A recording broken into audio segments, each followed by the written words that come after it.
बहुत सारे पेरेंट्स जब आते हैं अपने बच्चों को लेके और कंसल्टेशन होता है पेरेंट्स के साथ, जनरली 30 to 40 मिनट्स का मेरा सेशन होता है फिजिकल ये में कंसल्टेशन का।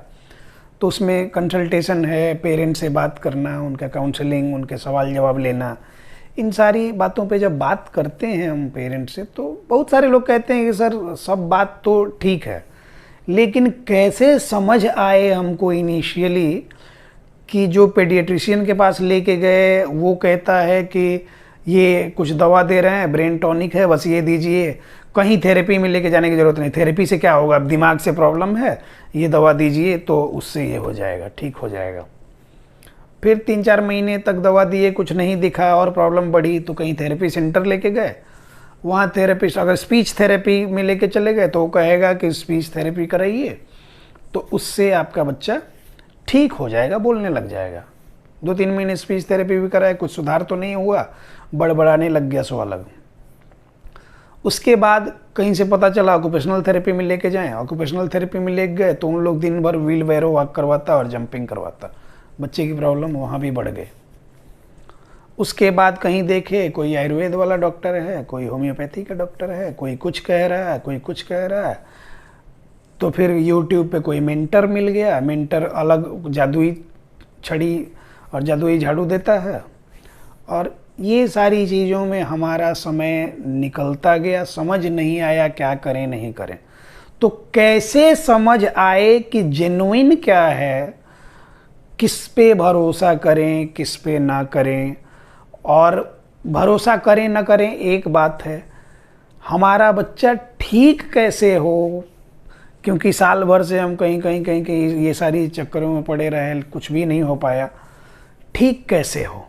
तो इन सारे सवालों का जवाब इस वीडियो में हम देने वाले हैं। वीडियो पूरा ध्यान से देखना चाहिए, मेरा वीडियो तो खासकर देखना चाहिए, यूट्यूब पे कुछ देखें ना देखें, मेरा वीडियो खासकर, क्योंकि ये हम आपको हेलुसिनेट करने के लिए, हम आपको सम्मोहित करने के लिए कि आप सम्मोहित होकर हमारे पास आ जाएं और हमारे साथ कंटिन्यू करें, ऐसा नहीं करते हैं। हम आपको फैक्ट वाली बातें बताना चाहते हैं। बाकी अपना दिमाग जब आप लगाएंगे ये कुछ चीज़ें समझ के, तो अपने आप क्लियर हो जाएगा कि कैसे आप समझ सकते हैं क्या नीड है, क्या करना चाहिए। तो चलिए, अगर आपके बच्चे में जब प्रॉब्लम आपको दिखी तो सबसे पहला स्टेप मैक्सिमम लोग करते क्या है, जो अपने उनके पेडियाट्रिक फिजिशियन हैं उनसे संपर्क करते हैं कि ऐसा ऐसा है, और वो कह देता है कि स्पीच डिले है, कुछ नहीं, ये कुछ सप्लीमेंट दे रहे हैं और ये दीजिए, बाकी कहीं स्पीच थेरेपी में संपर्क कर लीजिए। ये मैक्सिमम लोग रिलेट करेंगे। कुछ लोगों को लगता है कि न्यूरो के डॉक्टर से मिल लेना चाहिए, तो न्यूरो का डॉक्टर क्या करता है कि वो कहता है कि एक MRI करा लीजिए, एक EEG करा लीजिए, और बाकी ये ब्लड टेस्ट करा लीजिए, और ये सारी चीज़ें करा के लेके आइए। जो 20-25 हज़ार रुपये आप उधर गंवा के जब आप आते हैं तो कहता है कुछ नहीं, ये 2-3 दवाएँ हम लिख रहे हैं, आप ये कीजिए, बाकी 3 महीने बाद फिर आके मिलिए। इसके अलावा बहुत सारे लोग, मैक्सिमम लोग तो YouTube पे चले जाते हैं, गूगल सर्च किए और वहाँ से गूगल ने यूट्यूब सजेस्ट किया कि ये ऐसा है तो ये ऑटिज्म हो सकता है। ऑटिज्म पे बहुत सारे एक्सपर्ट्स भरे ही हैं। लास्ट वीडियो में हमने बताया था कि चाइना ने कैसे इन सब चीज़ों पर लगाम लगाने के लिए अब नियम बना दिया, हमारे यहाँ बेलगाम है, तो अननेसेसरी बकने वाले हैं यहाँ पे। तो उन सब चक्करों में पढ़ के कोई कुछ बता रहा है, कोई कुछ सारा जादू टोना हम करते हैं। ये एक बात है। हम आते हैं कि जेन्युइन कौन है हमारे बच्चे की नीड के अकॉर्डिंग, जो कि काम जिसके साथ हम मिल के करें तो बेहतर हमारा बच्चा बढ़े, मेन स्ट्रीम की तरफ बढ़ता दिखे, पहले महीने से इम्प्रूवमेंट दिखे। इसके लिए क्या करें? उदाहरण के लिए आप समझिए कि एक कोई फेसबुक वगैरह पे आता है, कुर्ता पजामा पहने कोई आचार्य मनीष करके, हिम्स हॉस्पिटल एक है, वो प्रचार आता है, और उस पर वो आदमी क्या बताता कि जो डायबिटिक लोग हैं वो पैर के नीचे क्या करें कि करेला और नीम रख के पैर से उसको 10-15 मिनट तक ऐसा दबाएं, 2-3 मिनट में ही क्या होगा कि करेला जब पैर से आप मतलब उसको कुचले, सीधी सी बात, तो धीरे धीरे क्या होगा कि आपके जीभ पे करेले का टेस्ट आना शुरू हो जाएगा। ठीक है, हमने भी देखा वो वीडियो, तो फिर हमने कहा कि भाई अच्छा, हमको तो मतलब हम तो पूरी तरह से भगवान की कृपा से फिट हैं, कोई प्रॉब्लम नहीं है, और वजन भी कंट्रोल में रखते हैं, शरीर मेरा स्लिम फिट है सब तरह से। तो हमने आजमाया तो नहीं, हमने सोचा कि साइंटिफिक रीजन इसके पीछे क्या है। तो एक दिन क्या किया कि चप्पल निकाल के कीचड़ में चल लिए, सोचे कि अगर करेला पैर से दबाने से जीभ पे उसका टेस्ट आएगा तो कीचड़ में चल के देखते हैं 2-4-5 मिनट। कीचड़ का टेस्ट जीभ पे नहीं आया। हमने सोचा कि हो सकता है कि करेला थोड़ा सा रफ खुरदरा होगा तो उसकी वजह से उसका टेस्ट आता होगा। कीचड़ तो खुरदरा नहीं है, उसमें तो पैर धंस जा रहा है, इसकी वजह से ना आएगा, कोई बात नहीं। फिर हमने कहा कि भाई चलो कहीं और देखते हैं। तो कहीं एक जगह पानी लगा हुआ था, उसमें कंकड़ पत्थर कुछ थे, बालू वालू सैंड वगैरह था वहाँ पे। हमने सोचा कि इस पे चलते हैं, कहीं हो सकता है जीभ पे पानी ही आ जाए, नहीं तो उसमें का सैंड जीभ पे आ जाए, स्टोन जीभ पे आ जाए। नहीं आया, टेस्ट नहीं आया। तो फिर हमको डाउट हुआ कि आखिर साइंस के किस लॉ के हिसाब से कौन सा विसरण कौन सा परासरण इस केस में हो रहा है कि पैर से वो हम कुचल रहे हैं करेला तो जीभ पे उसका टेस्ट आ जा रहा। जितने लोग देखे होंगे रिलेट करेंगे और बात को समझेंगे कहना क्या चाह रहे हैं। अब साइंटिफिकली ये सही नहीं है, लेकिन सुनने में अच्छा लगता है। क्यों? क्योंकि मार्केट की दवाएं नहीं खानी चाहिए। आपको क्या करना चाहिए, आपको जब कोविड का इन्फेक्शन हो तो कपूर और अजवाइन लेकर सूंघ लेना चाहिए।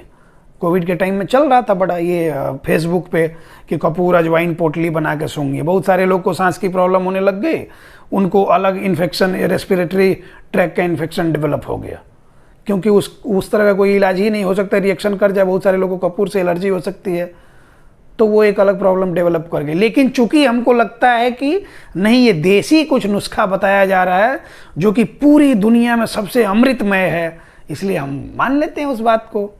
तो वही करेला पैर से दबाने वाले बहुत सारे यूट्यूब पे हैं जो कि कहेंगे कि ऐसे ठीक कर लेना है ऑटिज्म को, वैसे ठीक कर लेना है ऑटिज्म को, ये दवा दे दीजिए तो ठीक हो जाएगा, वो दुआ दे दीजिए तो ठीक हो जाएगा, ये मंत्र पढ़ दीजिए। अब ये सारी चीज़ें जो होती हैं हाइपोथेटिकल हैं, इसके पीछे लॉजिकल एक्सप्लेनेशन कुछ नहीं है। और जो आपके डॉक्टर ने कहा था, जो कि पीडियाट्रिशियन ने कि नहीं कहीं लेके जाने की जरूरत नहीं, थेरेपी से क्या होगा, दवा दीजिए और ये करे, उस या फिर न्यूरोलॉजिस्ट ने जिसने भी कहा, उसने सारा टेस्ट करा लिया, कहीं कुछ प्रॉब्लम नहीं आई, सब कुछ क्लीन है, तो फिर वो किस बात की दवा दे रहा है? उसको तो आपने 25,000-30,000 खर्चा किया, 15-20,000, तो उसमें से 50% उसको आ गया ना, कमीशन आ गया, उसको खुश रहना चाहिए उस बात में। तो उसको क्यों फिर इंटरफेयर करना कि नहीं ये करना है? साइंटिफिक अप्रोच को समझना ये है कि बच्चे में सेंसरी प्रोसेसिंग डिसऑर्डर जब है तो ब्रेन से प्रॉब्लम नहीं आ रही है, ये इसके जो सेंसरी प्रोसेसिंग का जो ट्रैक जो है, पाथवे जो है, मतलब पेरीफेरी से ब्रेन की तरफ जाना, ब्रेन में जाके पर्टिकुलर एरिया में जाके वो डिटेक्ट होना और उसके हिसाब से फिर ब्रेन से पेरीफेरी की तरफ आना, मतलब सेंसरी स्टिमुलस आया, ब्रेन में गया, ब्रेन में प्रोसेस हुआ, फिर मोटर स्टिमुलस में कन्वर्ट हुआ। आँख बंद है, एक मच्छर यहाँ काटा तो यहाँ पे सेंसेशन हुई, थोड़ा सा ऐसे चुभने जैसा हुआ, इरिटेशन हुई, तो पता चल गया। हम नींद में भी होते हैं लेकिन उसको ऐसा मार देते हैं, तो ये क्या हुआ कि ये टैक्टाइल स्टिमुलस था, ब्रेन में गया, टैक्टाइल एरिया में डिटेक्ट हुआ कि कुछ वहाँ अनकम्फर्ट सा लग रहा है, और फिर हमको दूसरे हाथ से उधर से रिस्पॉन्स आया कि जो भी हो मार दो। अब मच्छर था कि मक्खी थी कि क्या था, लेकिन कुछ भी था, चींटी थी, जो भी था, हमने मार दिया, ये एक्शन हो गया। तो ये जो हो गया सेंसरी प्रोसेसिंग फंक्शन, इसको बोलते हैं।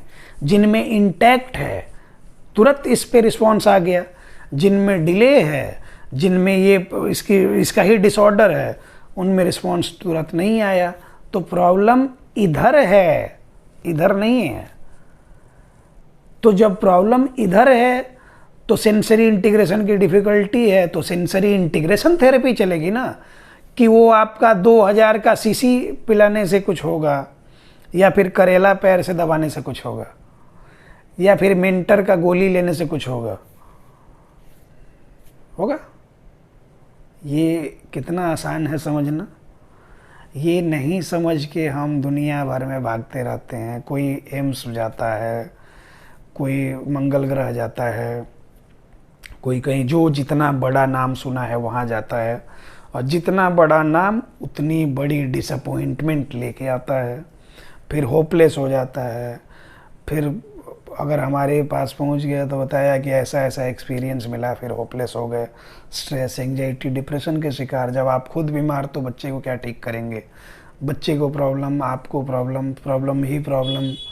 इसी प्रॉब्लम में पड़े पड़े पड़े पड़े पड़े पड़े एक दिन जीने की उम्मीद ख़त्म हो जाती है, एक दिन सारी निराशा से भर जाता है आदमी, कुछ नहीं हो पाता। तो इन सारी चीज़ों से निकलने के लिए एक ही साधन ये है कि अपने दिमाग को डेवलप कीजिए, थोड़ा अपना दिमाग भी लगाया कीजिए कि कोई कुछ कह रहा है तो उसके पीछे कुछ लॉजिकल बात भी है कि सिर्फ सेंटीमेंट से जुड़ गए। करेला पैर से दबाओ, देसी इलाज बता रहा, अब देशभक्त हो गए, वहाँ पर झंडा लेकर खड़ा हो, जहाँ खड़ा होना है होइए। हम सच्चे राष्ट्रभक्त हैं, देशभक्त हैं, हम कट्टर हिंदू हैं, हम हर पर्व त्यौहार को में बढ़ चढ़ कर हिस्सा लेते हैं। वहाँ हम मंत्रों में भी भरोसा करते हैं, हम मूर्ति पूजा में भी भरोसा करते हैं, हम देशभक्ति में ये करते हैं, जो भी देश के लिए बलिदान जिनने दिया हम सबको एडमायर करते हैं, उनको मानते हैं। ये सब बातें एक जगह हैं, लेकिन हमको अगर कुछ बीमारी हो जाए तो हम डॉक्टर के पास जाएंगे, ना कि जाकर मन्नत मांगेंगे कि हाँ ठीक हो जाए। और ये वो आस्था की बात है, लेकिन साइंटिफिक अप्रोचेज को भी मानना पड़ेगा। ये ही वैलिड चीज़ें हैं और ये ही आपको ठीक करेंगे, आपको मैनेज करेंगे। एक है ना वो वृंदावन वाले बाबा, पीले कपड़े वाले, वो जो प्रेमानंद बाबा, पूरी दुनिया जानती है उनको। बहुत सारे लोग जाते हैं कि हमारे कमर में दर्द हो गया है, आप हाथ रख दीजिए और आशीर्वाद दे दीजिए, ठीक हो जाए। वो कितना क्लियर ये करते हैं कि ये सब चक्करों में ना पड़ा करो। उन अपना बताते हैं कि 20 साल से किडनी फेल है दोनों, और डायलिसिस पे खुद जिंदा हैं। कितनी जेन्युइन सी बात है, आसान सी बात है, नहीं समझ आता। तो कोई क्या करता है कि आजकल तो एक बाबा बहुत कम उम्र का बहुत फेमस हुआ, और ऑटिज्म का केस भी लेके लोग उसके पास जाते हैं। वो बोलता है कि ठीक होगा, 60,000 का हवन करा दीजिए। और ये बहुत सारे लोग मज़ार पे, बहुत सारे लोग चर्च में। आस्था की बात एक तरफ है, लेकिन साइंटिफिक अप्रोचेज पे ध्यान दें, और किसी को भी अपना भगवान न बना लें। बहुत सारे लोग हमारे कमेंट बॉक्स भी बहुत बड़े कहते कि आप हमारे लिए भगवान जैसे हैं। अरे नहीं है, हम जेन्युइन बात अपनी बता रहे हैं, आप देख रहे हैं, आपको उससे बेनिफिट मिल रहा है। आप जो भी कहना चाह रहे हैं, आप भावावेश में, सेंटिमेंट में जो आके कह रहे हैं वो सही नहीं है। जहाँ हम गलत हैं, गलत बताना ज़रूरी होता है। जहाँ हम सही हैं, अच्छी बात है। सवाल करना सीखिए। सवाल जब करना शुरू कीजिएगा तब आपको सॉल्यूशन मिलना शुरू हो जाएगा, रास्ता मिलना शुरू हो जाएगा। तो कहीं भी जाते हैं डॉक्टर के पास, जेन्युइन सवाल कीजिए। वो जो बात कहे, वो क्या कर रहा है कि गोल मटोल घुमा रहा है और आप उसकी बात में आके और उसी की बात मान लेते नहीं। उस पर सवाल कीजिए। हमारे पास लोग आते हैं, फ्रीडम ऑफ स्पीच जो होती है हमारे यहाँ है। आपको जो भी डाउट है क्लियर करके जाइए, ऑनलाइन में हो, ऑफलाइन में हो, जैसे भी हो। तभी आप एक्टिवली पार्टिसिपेट कर पाएंगे अपने बच्चे की थेरेपी में, उसके रिहैबिलिटेशन के प्रोटोकॉल में। ट्रांसपेरेंसी अगर हम नहीं रखेंगे तो कभी भी ठीक नहीं होगा। और मैक्सिमम सेंटर्स में रिपीटेटिव प्रोटोकॉल, ट्रांसपेरेंसी नहीं, पेरेंट्स को बताया नहीं देता क्या कर रहे हैं, नहीं कर रहे हैं, बस चल रहा है। पूछ रहे घर पे क्या करें, नहीं आपको कुछ नहीं करेंगे, हम करेंगे, अब आपको करने की ज़रूरत नहीं, आप सिर्फ पैसा लेके टाइमली जमा कराया कीजिए बस। समझदार को इशारा काफ़ी है, और इसमें सब कुछ आपको समझ में आ गया होगा।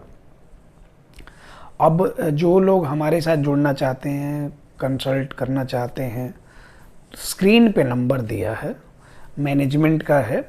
कॉल मैसेज जैसे भी उनसे बात हो पाए आपकी, आप उनसे बात कीजिए और बात करके अपना एक स्लॉट बुक कीजिए और मेरे साथ कंसल्टेशन होता है और उसके अकॉर्डिंग जब बताया जाता है कि आपके बच्चे का इशू क्या है और कैसे कैसे प्रोसीड करना है। पहले महीने से इम्प्रूवमेंट की गारंटी होती है और 6 महीने, साल भर, 1.5 साल जो भी आपके बच्चे में समय लगना होता है वो बता दिया जाता है और उतने समय में आपका बच्चा मेन स्ट्रीम में जुड़ जाएगा।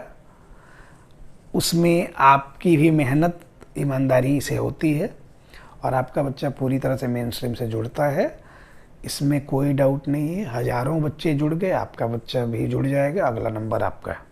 धन्यवाद।